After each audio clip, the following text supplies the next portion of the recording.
बिस्मिल्लाहिर्रहमानिर्रहीम। अस्सलामुअलैकुम। आप देख रहे हैं जेएन न्यूज और मैं हूं आपकी मेजबान सुमजिया।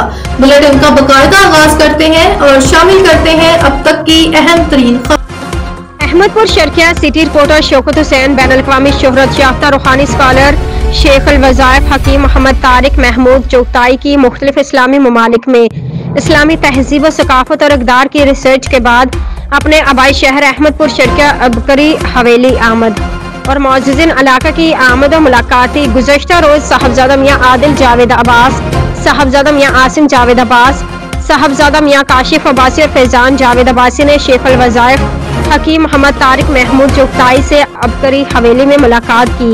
शेख अल वज़ाइफ ने अपने साहबजादों पीर सुहेब रूमी, लबीब शिबली और ओन मोहम्मद गजाली के हमरा मेहमानों का गर्मजोशी से इस्तकबाल किया। दौरान गुफ्तगू शेख अल वज़ाइफ ने अपने रूहानी सफ़र के मुतल्लिक मेहमानों को आगाह किया और इंसानी जिंदगी की मुश्किलात के हल के मुतल्लिक रूहानी वज़ाइफ से नवाजा।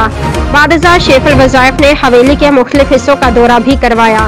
मोअज़्ज़िज़ीन ने अबकरी हवेली के तर्ज तामीर को बेहद सराहा और शेख अल वज़ाइफ हकीम मोहम्मद तारिक महमूद चोगताई के आला ज़ौक़ की तारीफ करते हुए कहा कि अबकरी हवेली की तर्ज तामीर शेख अल वज़ाइफ की कदीम रिवायात से मोहब्बत का मुंह बोलता सबूत है। आखिर में शेख अल वज़ाइफ ने ढेरों दवाओं के साथ रुखसत किया।